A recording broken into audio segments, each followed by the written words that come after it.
யோகாசனங்கள் பண்ணக்கூடிய சமயத்தில் நம்மளுடைய கவனம் எங்கே இருக்குது அப்படின்றது ரொம்ப முக்கியமான ஒரு விஷயம். ஒரு ஆசனம் நம்ம பண்ணுறோம், அதே சமயத்தில் நம்முடைய மனசு வேறு எங்கேயாவது இருக்குது அப்படின்னா, அந்த ஆசனங்களுடைய முழுமையான பயன்கள் நமக்கு கிடைக்காது. நம்ம ஒரு ஆசனங்கள பண்ணுறோம், அதே சமயத்தில் அதோட முழுமையான ஒரு கவனத்தோட, ஒரே நிலையில, ஒரே சிந்தனையில, உடல், மனம் 2ம் ஒருங்கிணைந்து இருக்கக்கூடிய சமயத்தில, ஆசனங்களுடைய முழுமையான பெனிஃபிட் நமக்கு கிடைக்குது. அந்த மாரி நம்மளுடைய ஃபோக்கஸை, நம்மளுடைய அவேர்னஸை ஒரு இடத்துல வைக்கிறதுக்கு சில டெக்னிக் நம்ம பயன்படுத்தலாம் ஆசனங்கள்ல. உதாரணத்துக்கு, நம்முடைய சுவாசத்தை நம்ம கவனிக்கலாம். 1. 2வது நம்ம திருஷ்டிய பயன்படுத்தலாம். ஏதாவது ஒரு திருஷ்டி, அதாவது நம்முடைய விரல்கள் நுனிய பார்க்குறது, நம்முடைய மூக்கினுடைய நுனிய பார்க்குறது, நம்முடைய ஐப்ரோ சென்டர், புருவ மத்திய பார்க்குறது, கால்கள் நீட்டியிருக்கு அப்புட்ன்னா, காலுடைய பாதங்கள பார்க்குறது.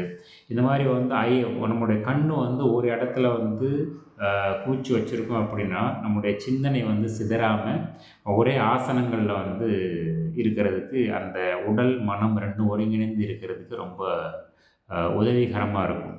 அது மட்டும் இல்லாம, இன்னும் சில அவேர்னஸ்லாம் நம்ம கூட ஃபோக்கஸ் பண்ணலாம்.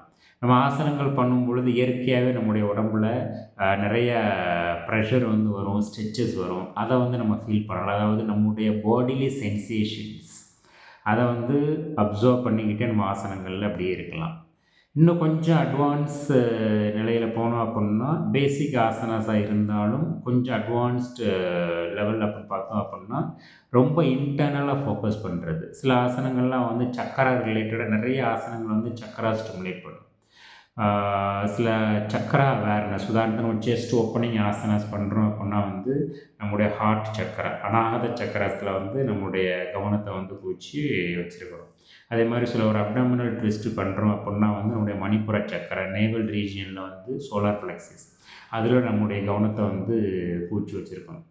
இந்த மாதிரி ஒரு குறிப்பிட்ட இடத்துல நம்முடைய கவனத்தை சிதறாம, அது நம்முடைய மூச்சா இருக்கலாம், உடம்புல இருக்கக்கூடிய ஏதாவது ஒரு பாடி பார்ட்டா இருக்கலாம், ஒரு நோஸு, ஐப்ரோ சென்டர் அந்த மாதிரி ஒரு சில பார்ட்டா இருக்கலாம், திருஷ்டியா இருக்கலாம். அதே சமயத்தில் நம்முடைய பாடி சென்சேஷனா இருக்கலாம், அதே சமயத்தில் சக்கராஸா இருக்கலாம். இந்த மாதிரி நம்மளுடைய சிந்தனைய நம்முடைய கவனத்தை ஒரே இடத்துல வச்சு, ஆசனங்கள் பண்ணக்கூடிய சமயத்தில் அந்த உடல், மனம் ஒருங்கிணைப்பு, அந்த யோகாவினுடைய ஒரு முக்கியமான பலனா இருக்கக்கூடிய அந்த நம்முடைய ஒருங்கிணைத்தல் அப்படின்றது நமக்கு ரொம்ப ஈஸியா கைகூடும். இல்லாட்டி உடம்பு ஒரு பக்கம் இருக்கும், மனசு ஒரு பக்கம் சிந்திச்சுக்கிட்டு இருக்கும் அப்புட்ன்னா, அதனுடைய முழுமையான பலன்கள் கிடைக்கிறது ரொம்ப சிரமமா தான். இந்த மாதிரி டெக்னிக்கை நம்ம பயன்படுத்தலாம். நம்முடைய தாட்ஸ் நமக்கு வருதுன்னா கூட, அத கூட கவனிச்சுக்கிட்டு இருக்கலாம். அது கூட விட்னஸிங் அவர் தாட்ஸ், அது கூட ஒரு டெக்னிக் தான். ஆசனங்கள் பண்ணும் பொழுது, நம்மளுடைய உடல், மனம், சிந்தனை எல்லாமே ஒரே இடத்துல இருக்கணும். நன்றி.